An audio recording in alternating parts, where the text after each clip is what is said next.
প্রেমিক তোমাকে সংশোধন করতে পারবে না, প্রেমের চোখ অন্ধ।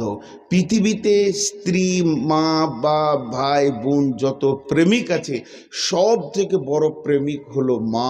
এই জন্যে মায়ের কাছে চোর, ডাকাত, মাতাল, সোনামানিক আমার, আব্বা আমার, লাল্লে আমার।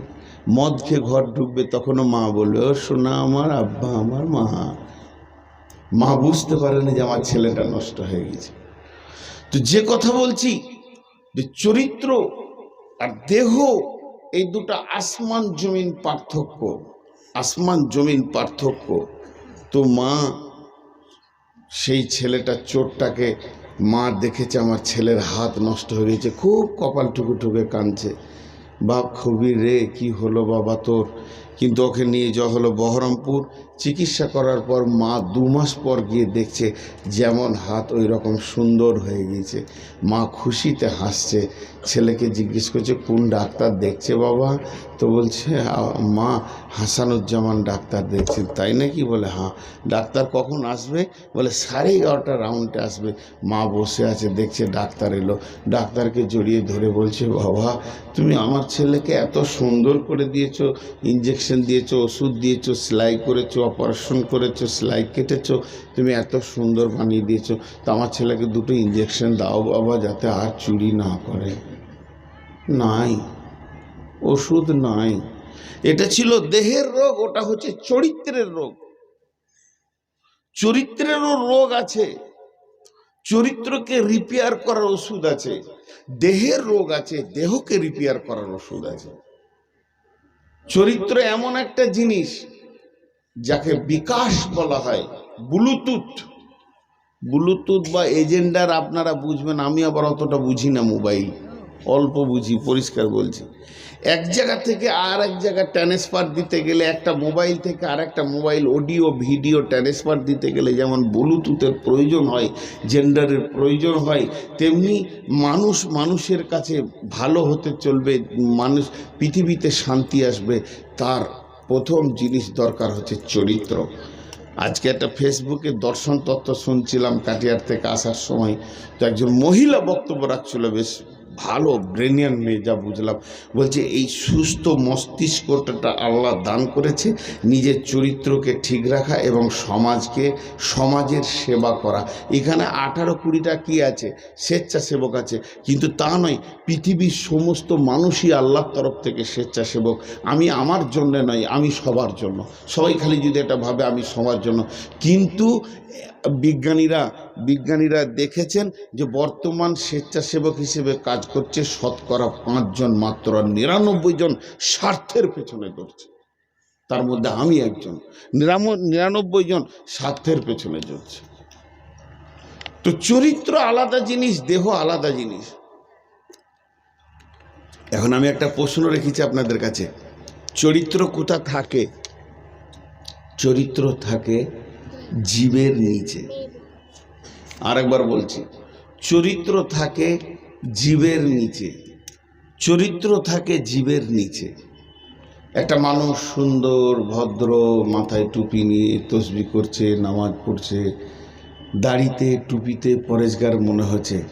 চরিত্র একটা মানুষের কাপড়কে টেনে যদি আপনারা আমার পাঞ্জাবি জুব্বাকে ছিঁড়ে, গেঞ্জিকে ছিঁড়ে, লুঙ্গিকে খুলে দেন, তা আমি হয়ে যাব সমাজের নাঙ্গা।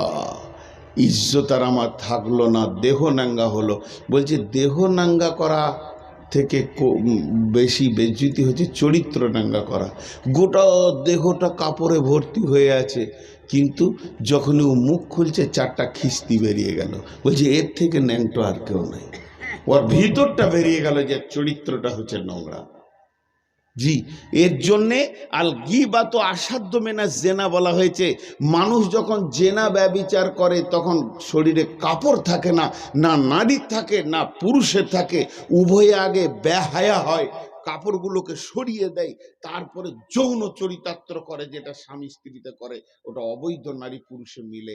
তো এইটার থেকে বলছে গীবত করা আরো খারাপ। রসুল বলছেন তার মানে কি, গোটা শরীরে কাপড় আছে, একজন মহিলা বোরখা পরে আছে, একজন পুরুষ মাথার টুপি পাঞ্জাবি আছে, কাপড় খুলেনি, একটুকু দূরে দাঁড়িয়ে দাঁড়িয়ে হয়তোবা আপন ভাই বোন কিংবা স্বামী স্ত্রীও হতে পারে, তারা আরেকজনের গীবত করছে। রসুল বলছে ওইটা আরো খারাপ। জিভ খুলে যাওয়া, মানে গোপন অঙ্গ খুলে যাওয়ার থেকে জিভ খুলে যাওয়া আরো নোংরা। জীবের মতো নোংরা কিছু নেই। একটা স্যাম্পেল দিই আপনাদেরকে, দেহ আর চরিত্র। দেহটা দেখতে কালো, ঠোঁটগুলি ছিল মোটা, নাকটা ছিল মোটা, তাকালে তার দিকে বিভৎস লাগতো, কিন্তু তার বাড়ি সে বিদেশি নাইজেরিয়ান। বিভৎস চোখগুলো, মাথা মোটা, বডিটার মধ্যে কোনো শেপ সাইজে নাই। আল্লাহর নবীর তিনি স্থায়ী মুয়াজ্জিন ছিলেন, নাম ছিল হযরতে বেলাল। সারা পৃথিবী জানে বেলালের মতো বিভৎস কুৎসিত দেখতে কেউ ছিল না। যেদিন বেলালকে আবু জাহেল আর বেঈমান উমাইয়া লোহার চাবুকে মারছে, বেলাল বলছে আহাদ আহাদ। বিশ্বনবী দেখলেন, নবীজির চোখে অশ্রু সিক্ত হলো, তিনি কাঁদলেন মসজিদে নববীতে, আর বলে ফেললেন বেলালের নির্যাতন আর সহ্য হচ্ছে না। বেলাল কত ট্যালেন্টেড, বেলালের রেজাল্ট কত, মাধ্যমিক আর উচ্চ মাধ্যমিকের ক্যান্ডিডেটরা শুনে নাও। বেলালের প্রশ্ন কোশ্চেনটা কত হার্ড ছিল। একটা কোশ্চেন আপনাদের সামনে বলছি। আবু জাহেল চাবুকটা নিয়েছে, বলছে বেলাল রে আমার প্রশ্নের উত্তর দে। বেলাল বলছে বল। বলে তোর আল্লাহর ক্ষমতা বেশি না আমার ক্ষমতা বেশি? হযরত বেলাল বলেন আমার আল্লাহর ক্ষমতা বেশি। আবু জাহেল বলছে বা তোর আল্লাহকে বল, আমার হাত থেকে তোর আল্লাহ তোকে রুখবে। এই যে চাবুক তুলছি এখনো তোর আল্লাহকে বলে দে। এবার দুটা চাবুক মেরে দিয়ে বলছে বল আমার ক্ষমতা বেশি না তোর আল্লাহর ক্ষমতা বেশি?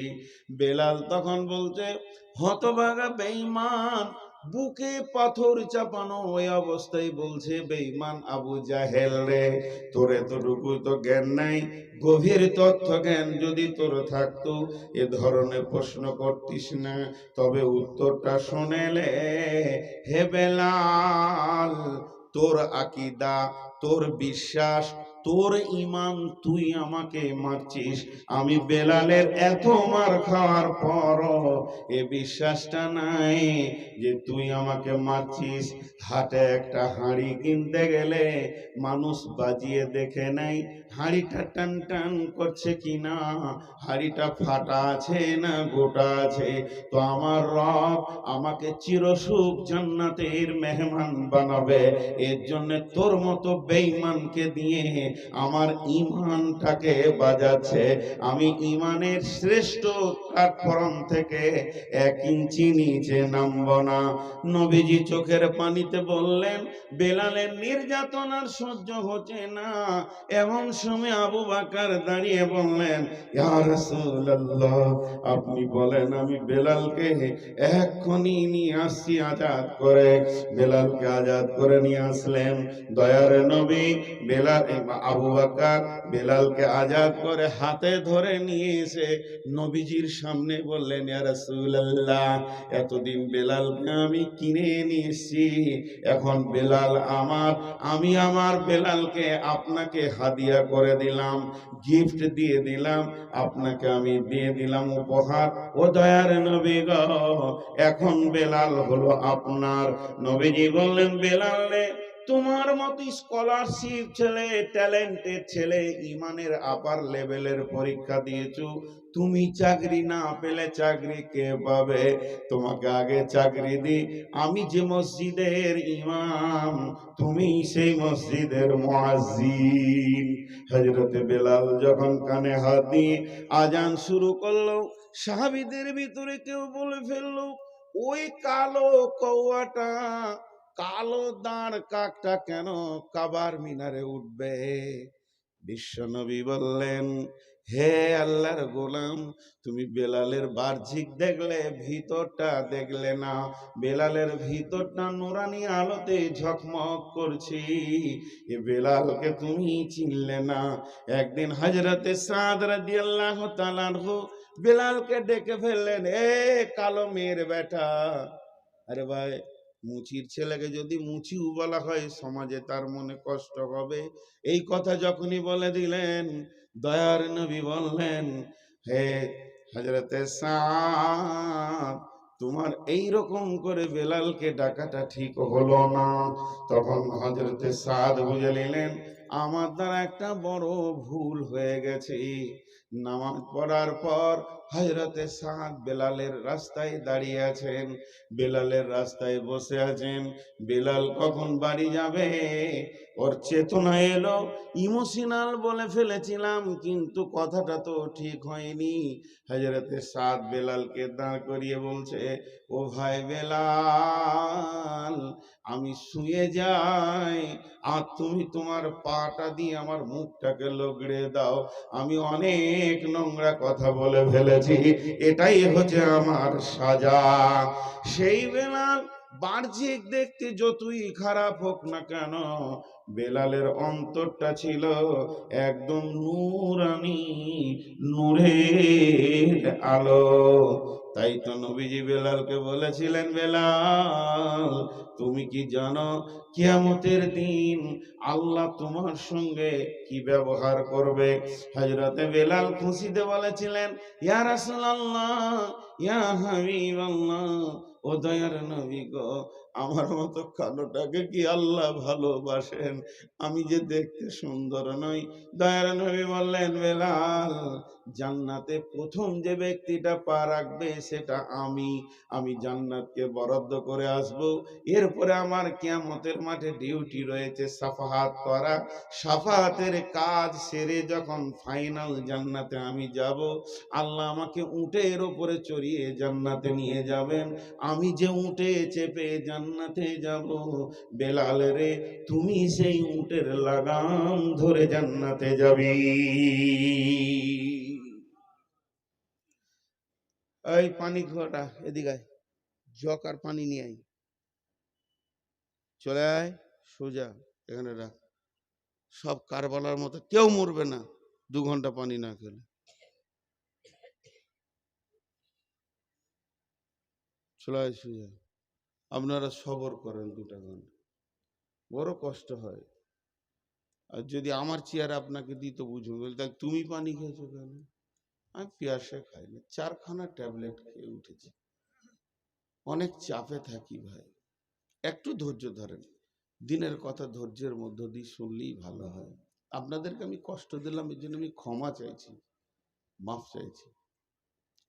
তাহলে চরিত্র আলাদা আর দেহ আলাদা। লাহাব মানে জানেন?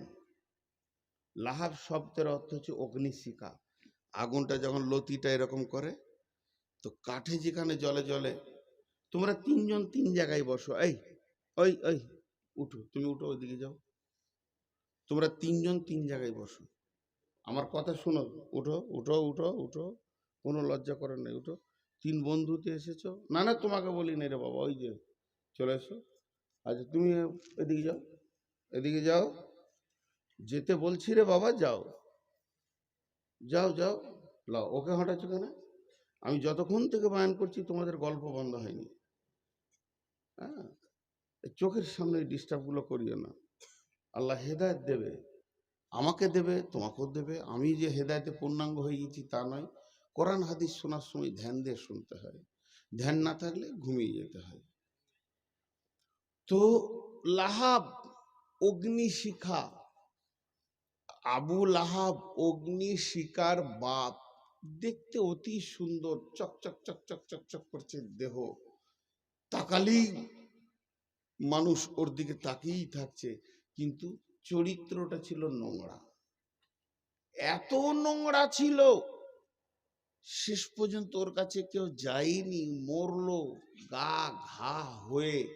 তোর লাশটাকে তুলে কেউ কাফন দাফন করবে এরকম লোক পায়নি, এরকম লাঠি করে খুঁচে খুঁচে নিজে গর্তে ভরা হয়েছে। এর নাম লাহাব। তো চরিত্র হলো সব থেকে দামি জিনিস। চরিত্র থাকে জীবের নিচে। একটা মানুষকে রাগিয়ে দেন, ন্যাংটা হয়ে যাবে, সঙ্গে সঙ্গে ন্যাংটা হয়ে যাবে, অনর্গল খিস্তি করবে, অনর্গল। জি, বড় বড় শিক্ষিত মানুষকে দেখেছি আমি, মূর্খদের কথা বাদ দেন, মাস্টারকেও দেখেছি, আলেমকেও দেখেছি, হাফেজকেও দেখেছি, তাদের খিস্তিতে ইনশাল্লাহ একটুকু আটকাইছে না, এমন চালিয়ে যাচ্ছে। তো চরিত্র ন্যাংটা হবে। চরিত্র কেমন? চরিত্র কেমন? চরিত্র কেমন এর উত্তর হবে, টিউবের ভিতরে হাওয়া যেমন। টিউ দেখা যায়, নজেল দেখা যায়, রবার দেখা যায়, কিন্তু হাওয়াটা দেখা যায় না, সম্পূর্ণ হাওয়ার ওপরই ডাম্পারটা যাচ্ছে। টিউবের ওপরে লয়, টায়ারের ওপরে লয়, টিউ টায়ার হাওয়াকে রেখেছে, দিয়ে ওকে গোলাম বানিয়ে চললো। একটা মানুষের ভিতরে চরিত্র থাকে, কিন্তু ওকে দেখা যাবে না, চোখ কান হাত পা সব দেখা যাবে, চরিত্র দেখার জিনিস নয়। টিউবের ভিতরে হাওয়া যেমন। এখন একটা ছোট্ট প্রশ্ন করব, আপনারা ভুল হলেও উত্তর দিয়ে দিয়েন। টিউবের ভিতরে হাওয়া থাকে না রাখতে হয়? রাখতে হয়। প্রতি মুহূর্তে হাওয়া খালি একটা লিক খুঁজে, একটা লিক যদি পেয়ে যায়, বাস শেষ হয়ে গেল, একদম নিচে বসে গেল, ওকে বলে দিল তুই দেখে লিগা, আমি চলে গেলাম। তো মানুষের ভিতরে চরিত্রকে ওইভাবে রাখতে হয়, অনেক কষ্ট হয়। ডান দিক থেকে বাঁ দিক থেকে খালি লিক করার জন্য মানুষ ছটফট করছে, আমাকে রাগাচ্ছে, ডান দিক থেকে বাঁ দিক থেকে সামনে থেকে পেছনে থেকে, যে কোনো হালে যেন আমি ফায়সা কথা বলে রেগে ন্যাংটা হয়ে যাই। টিউবের ভিতরে হাওয়া যেমন, হাওয়া নিজে থাকে না, জোর করে হাওয়াকে রাখতে হয়, তেমনি হাওয়াকে রাখার জন্য এত ব্যবস্থাপনা। যদি থেকে যাই তাহলে ওই হাওয়াকে দিয়ে অনেক কাজ হবে। তেমনি একটা মানুষের ভিতরে চরিত্রকে হাওয়ার মতো করে রাখতে হয়। আমার টায়ার বানাতে সময় লাগে, টিউব বানাতে সময় লাগে, আবার হাওয়া ভরে নজেল দিয়ে তাকে রেডি করতে অনেক সময় লাগে, কিন্তু যেতে কোনো সময় লাগে না। একটা মানুষের চরিত্রবান হতে অনেক সময় লাগে, তাকে অনেক মেপে চলতে হয়, মেপে কথা বলতে হয়।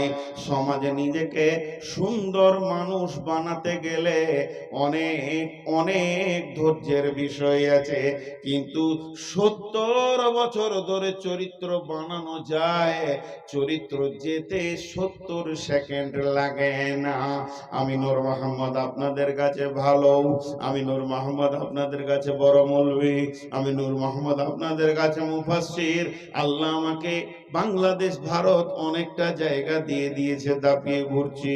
আপনারা আমাকে সম্মান দিয়েছেন, সম্মানের বিছানা দিয়েছেন, সম্মানের খাওয়া দিয়েছেন, এই প্রধান বক্তার চেয়ারটা সম্মানের আপনারা আমাকে দিয়েছেন। আমার আল্লাহ আপনাদেরকে দিয়ে আমাকে দিয়েছেন।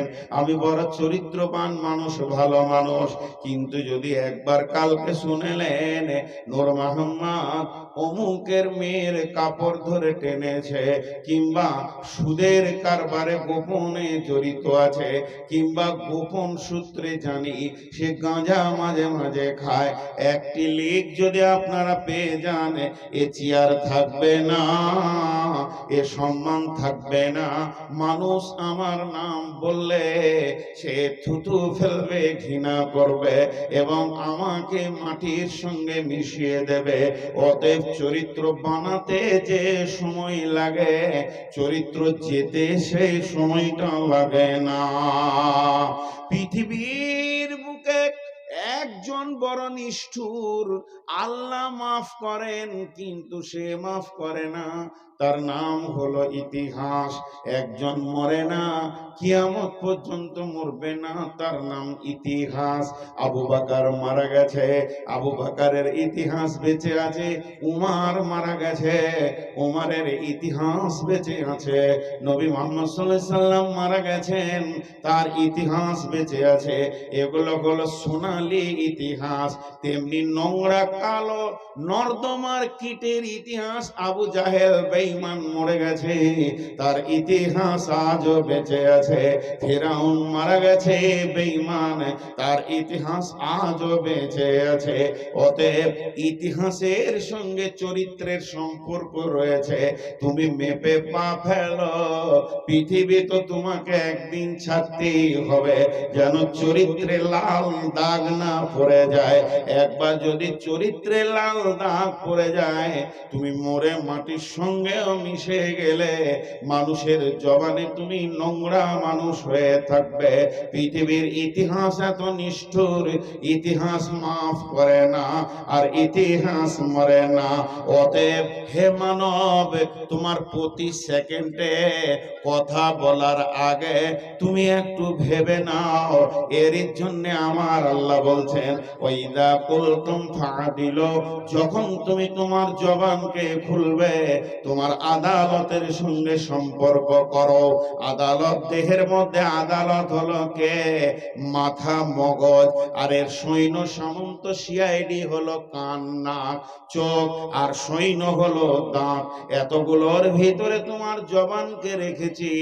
কথা বলবে তো ইনসাফের সঙ্গে কথা বলবে, আদালত ঠিক রাখবে, নচেত তোমার চরিত্রে নোংরা দাগ পড়ে যাবে। একটি বার যদি নোংরা দাগ পড়ে যায়, সারা পৃথিবীর ডাস্টার নিয়ে সমস্ত বোর্ডকে সাফ করা যাবে, কিন্তু চরিত্রের দাগ সাফ করার আগ পর্যন্ত ডাস্টার পৃথিবীতে উঠেনি। হে মানব, তুমি অতি সাবধানে হাঁটবি।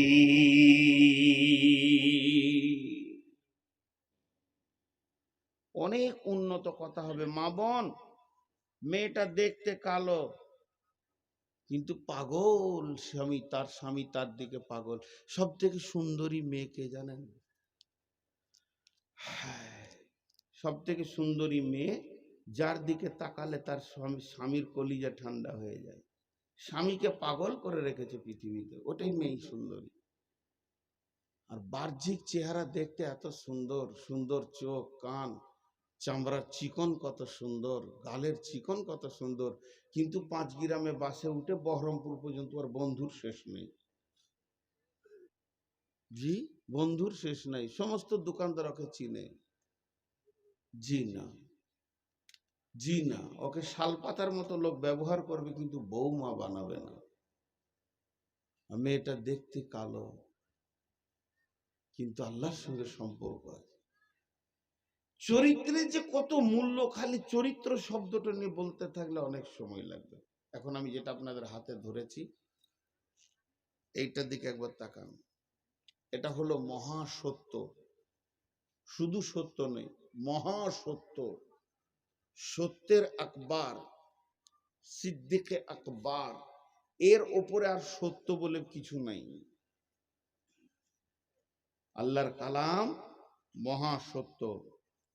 একবার তাকান আপনারা, আমি জিজ্ঞেস করব এটা কি, আপনারা বলবেন মহাসত্য। এখনকার মতো এইটা বলবেন। জি, এই জিনিসটা আল্লাহ তাবারক ওয়া তাআলা জিবরাইলের মারফতে আমাদেরকে দিয়ে পাঠিয়েছেন, রাসূলুল্লাহ সাল্লাল্লাহু আলাইহি ওয়াসাল্লামের কাছে জমা হয়ে আমরা পেয়েছি। সকলে যার দিলে এর প্রেম আছে, যিনি আল্লাহর কালামকে ভালোবাসেন হৃদয় দিয়ে, তিনার জীব কিন্তু কথা বলবে, বন্ধ থাকবে না। এটা কি বললাম? সকলে বলেন, কি বললাম? মহাসত্য। এবার বলেন, এই মহাসত্যটাকে বাহন কাকে বানানো হয়েছে? যাকে বানানো হয়েছে তার নাম হলো ফেরেশতার মধ্যে জিবরাইল আমিন, মানুষের মধ্যে নবী মুহাম্মদুর রাসূলুল্লাহ সাল্লাল্লাহু আলাইহি ওয়াসাল্লাম। বিশ্ব নবী যখন মেরাজে গেলেন, মেরাজের দৃশ্য দেখতে দেখতে এক সময় জিবরাইলকে দেখছে। জিবরাইল তো সঙ্গী রয়েছেন, কিন্তু একটা সময় জিবরাইলকে দেখছে একটা ঘরের কোণে জড়সড় হয়ে ছিঁড়া কম্বল গায়ে দিয়ে থরথর থরথর থরথর করে কাঁপছি। এই এই এই, তোর ভয় আছে? হ্যাঁ, আস্তে করে আসবি, সুসুর করে বসবি, ভয়ে ভয়ে কথা বলবি। তোকে তো মনে হচ্ছে ডন, আমাকে মারবি নাকি? আর ভয় লাগছে তো? হ্যাঁ, বেয়াদব ছেলে। এদিকে তাকান। জিবরাইল আমিন থরথর থরথর করে কাঁপছেন, ছিঁড়া কম্বলটা গায়ে দিয়ে। বিশ্বনবী বললেন, জিবরাইল তোমার অবস্থা কেন এমন? জিবরাইল উত্তরে বলছেন, নবীজি গো, মহাসত্যটা আল্লাহ আমাকে মাধ্যম দিয়ে আপনার কাছে পাঠিয়েছেন। আমার এখন জাহান্নাম দেখে ভয় হচ্ছে। না জানি আমি মহাসত্যটা যেমন আল্লাহ দিয়েছেন তেমন তেমন আপনার কাছে পৌঁছাতে পেরেছি কিনা। না কোথাও কম হয়ে গেছে, না কোথাও কম থেকে গেছে, না কোথাও একটু বাদ পড়ে গেছে। এর জন্য আমি জিবরাইলকে কিয়ামতের মাঠে জবাব লাগবে কিনা এই নিয়ে আমি চিন্তিত আছি। ও দয়ার নবী গো, বিশ্ব নবীকে এই মহান সত্যটা দেওয়া হলো।